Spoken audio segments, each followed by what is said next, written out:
پیارے دوستو، وہ مسلمان فوجی کمانڈر جس کی موت پر پورے یورپ نے جشن منایا اور یورپ والوں نے آپ کی قبر کے پاس آ کر رقص کیا اور شراب پیتے رہے اور کہنے لگے اب ہمیں کسی کا خوف نہیں۔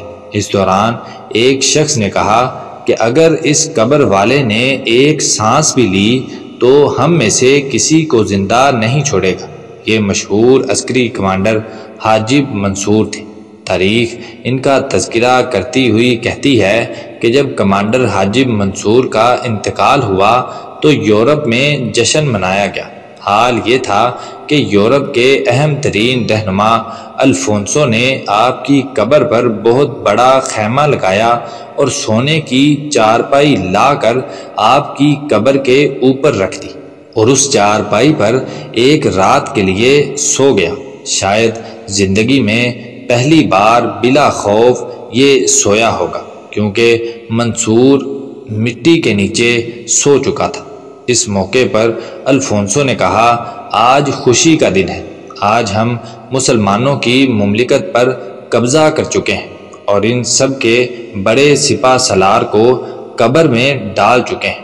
ابھی الفونسو یہ باتیں کر ہی رہا تھا کہ حاضرین میں سے کسی نے کہا اللہ کی قسم یہ قبر والا ایک سانس بھی لے لے تو ہم میں سے کسی کو زندہ نہیں چھوڑے گا۔ اس پر الفونسو نے غصے سے تلوار نکالی اور اس شخص پر وار کرنے ہی والا تھا تو اس کی بیوی نے اس کو پکڑ لیا اور کہا یہ سچ کہہ رہا ہے، اور کہنے لگی یہ کون سی فخر کی بات ہے کہ زندگی میں جس کا نام سن کر بھی ہم کانپ جایا کرتے تھے آج ہم سب اس کی قبر پر آ کر جشن منا رہے ہیں۔ یہ تو اس قبر والے کے لیے فخر کی بات ہے کہ ہم اب بھی اس کے خوف میں مبتلا ہیں۔ پیارے دوستو، حاجب منصور 326 ہجری میں پیدا ہوئے۔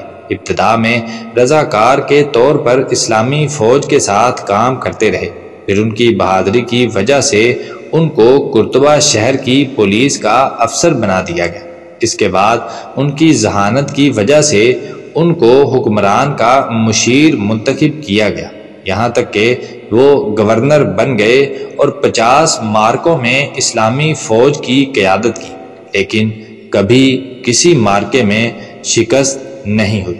منصور کی قیادت کا مطلب ہی جنگ جیتنا تھا۔ آپ کی سب سے بڑی فتح لیون کی جنگ ہے، جس میں آپ نے یورپی اتحادی فوج سے لیون میں ٹکر لی اور اس ساری فوج کو عبرتناک شکست دے کر کئی ملکوں کے سربراہوں کو قتل کیا اور ان کی افواج کو بھیڑ بکریوں کی طرح ہانک کر قیدی بنا لیا اور فتح کے بعد حکم دیا کہ پورے شہر میں اذان دی جائے۔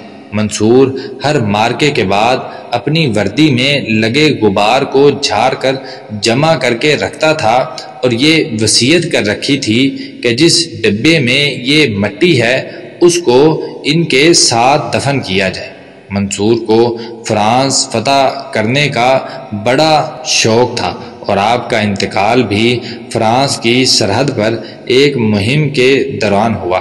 25 سال یورپ کو خوفزدہ رکھنے کے بعد منصور اب اپنے رب کے پاس چلے گئے، مگر ان کی ہمت اور شجاعت کی داستانیں آج بھی ہم یاد کرتے ہیں۔